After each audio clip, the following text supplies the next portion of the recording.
இடம்பொருள் நேயர்களுக்கு வணக்கம். ஸோ இன்றைக்கி வந்து பார்த்திங்க அப்படின்னா வந்து இந்த பாக்கியலட்சுமி சீரியலை பற்றி பேசலாம். அடுத்து வந்து இதுதான் நடக்க போகுது அப்படின்னு சொல்லலாம்னு யோசிச்சாலே நமக்கு ஒரு மாதிரி அசதியும் டயர்டும் ஆகிடுதுன்னு வச்சுக்கோங்களேன்.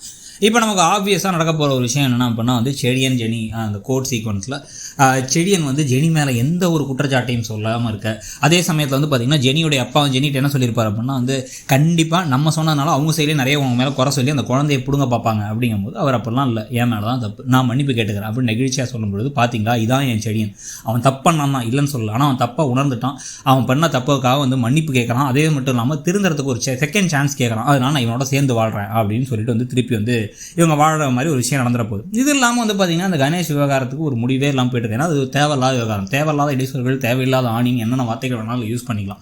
செத்து போன ஒருத்தவங்க வந்து உயிர் கொடுத்து கூட்டு வந்து அதுக்கப்புறம் வந்து அவர் ஒரு கோமாளியாகவும் பைத்தியமாகவும் கிறுக்கனாகவும் காமிச்சு ப்ளஸ் அவர் கரகரன்னு கத்த விட்டுட்டு அதில் வேறு வந்து போலீஸ்காரங்கலேருந்து எல்லாருமே வந்து அவங்க சேர்ந்து வாழ்ட்டுமே அப்படின்னு சொல்லி பேசுகிறதும், இவர் வந்து சம்மந்தமே இல்லாமல் போய் என் பொண்டாட்டி இருக்கும்போது சார் நான் ஒரு 3 வருஷத்துக்கு முன்னாடி செத்துட்டேன் சார், அப்புறம் திருப்பி வந்துட்டேன் சார் அப்படின்னு ஏதோ பேசிகிட்டு இருக்கிறதெல்லாம் அதுக்கு ஒரு காரணத்தை கூட தெளிவாக சொல்லாமல் ஒரு மாதிரி நம்மளே வந்து அனாய் பண்ணுற மாதிரி அதாவது எரிச்சல் தர மாதிரி விஷயமாக தான் அந்த கதை போயிட்டுருக்கு.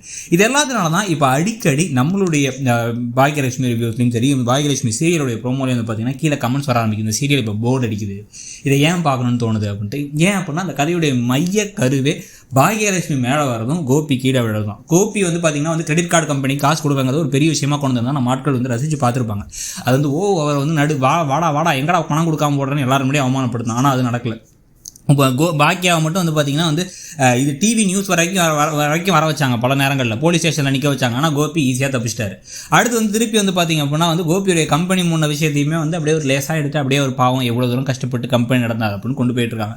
கதையுடைய மையக்கருவையே விட்டுட்டு தள்ளி போகிறதும், இங்கே வந்து பழனிசாமின்னு ஒரு கேரக்டர் இன்ட்ரடியூஸ் பண்ணி அந்த கேரக்டரை வந்து அநியாயத்துக்கு ஒரு டம்மி பாபாவாக கொண்டு போனது. அண்ணா வாங்கண்ணா வணக்கம் நான் இன்னமும் போய் உட்காந்து கோபி கிட்ட காலில் விழுந்துட்டு இருக்காரு அவர். கோபி எவ்வளோ பெரிய மோசமான ஆள், லைசன்ஸ் எடுத்துருந்தாருன்னு தெரிஞ்சும் கூட. ஸோ மெயினாக நம்ம எதிர்பார்த்து நடக்கிற விஷயங்கள்லாம் ஆசைப்படுற விஷயங்கள்லாம் நடக்காமல் அதே சமயத்தில் சம்மந்தம் இல்லாத தேவையில்லாத கதைகள் மட்டும் நடந்து போயிட்டு இருக்கிறத வச்சு பார்க்கும்பொழுது நம்ம ஆட்களுக்கும் வந்து அதனால் வந்து அதில் இருக்க ஒரு இன்ட்ரெஸ்ட்டும் குறைஞ்சிட்டே வருது. இதை மாற்றி அமைக்கலை அப்படின்னா போக போக டிஆர்பியிலேருந்து இந்த கதை போகிற விதத்துலேருந்து பார்வையாளர்களுக்கும் ஒரு பெரிய வந்து ஒரு எரிச்சலை தான் கொடுக்கணும்னு நினைக்கிறேன். ஏன்னா வந்து இந்த கதையில் திருப்பி கொண்டு வந்து இங்கே அவங்களை உட்கார வச்சுக்கிட்டு திருப்பி இந்த வீட்டில் வேறு உட்கார வச்சிருக்காங்க கோபியை, காரணமே இல்லாமல் மையுவை காணும்.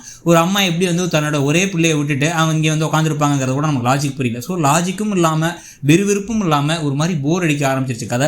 இதை மாற்றி அமைச்சு ஒரு சரியான ஒரு திருப்பத்தை கொண்டு வரல அப்படின்னா பாக்கியலட்சுமி சீரியல் இதுக்கப்புறமா வந்து சீக்கிரமாக முடிகிற அளவுக்கு வந்து போகிறதுக்கான வாய்ப்பு இருக்குன்னு தோணுது. உங்களுக்கு என்ன தோணுதுங்கிறத சொல்லுங்கள். தேங்க்யூ. இடம்பொருள் நேயர்களுக்கு வணக்கம். ஸோ இன்றைக்கி வந்து பார்த்திங்க அப்படின்னா வந்து இந்த பாக்கியலட்சுமி சீரியலை பற்றி பேசலாம். அடுத்து